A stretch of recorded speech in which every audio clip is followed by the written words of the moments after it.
reaching out for him, we realized that he had chosen life. So we named him Chaim, after Yahrzeit, your grandfather, but also because Chaim in Hebrew means life. I cannot imagine what my life would have been like without my twin. Part 1. Lodz Ghetto.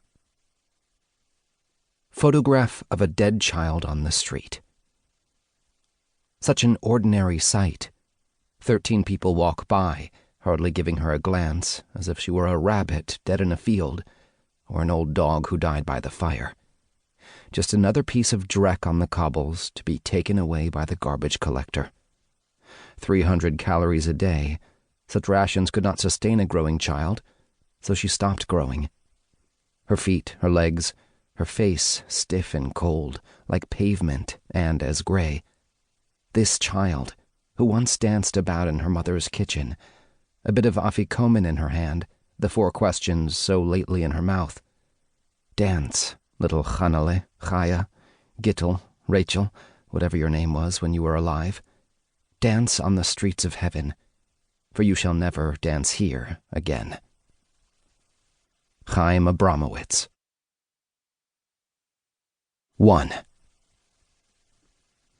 Chaim was the one who heard the knock first. He'd been sitting in the hallway, back against the door, writing in his journal, the letters small and cramped because living in the Jewish ghetto under the rule of the Nazis meant everything was in short supply. He doubted he'd ever get another journal. He'd have to make do, as Mama often said. The knock at the door was feather light because it was getting on toward 8 p.m., the Nazis' curfew. The people in the other apartments would all be at home. No sense alerting anyone to something out of the ordinary. Anyway, if it had been soldiers, the knock would have thundered down the hallway.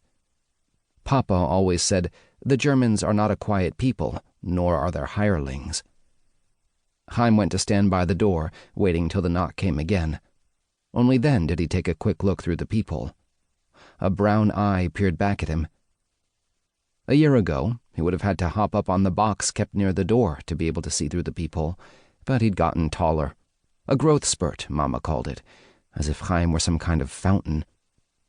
2 years earlier, he wouldn't have had to check who might be knocking on the door. In their old house, they knew everyone on their street, everyone in the neighborhood. Then soldiers had come and made them leave.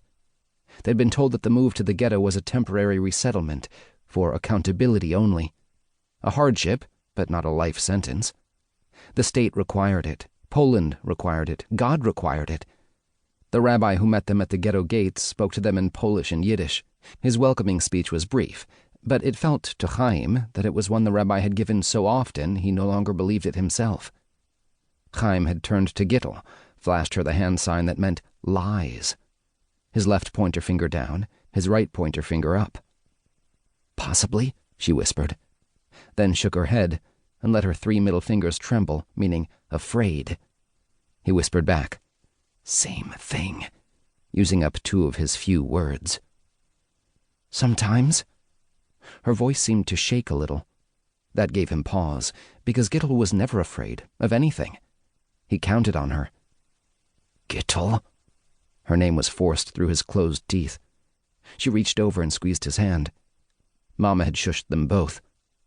For their family, like families before them, it had been easy to believe things would be okay, if a bit sparser, sparer. The move necessary, hope required it.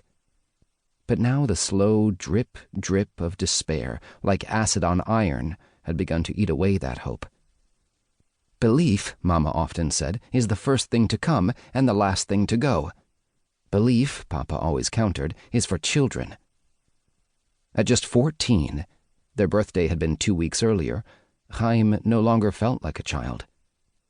Today we are adults, Gittel had said on the day, but he didn't feel like an adult either. Between, he'd said to her. She nodded, knowing without further explanation what he meant. She always knew. They were both children and adults at the same time, still clinging to mother and father, but with 1 foot each out the door. At first, he and Gittel had accepted the move to the small 5-room apartment as some kind of adventure. Papa had called it camping.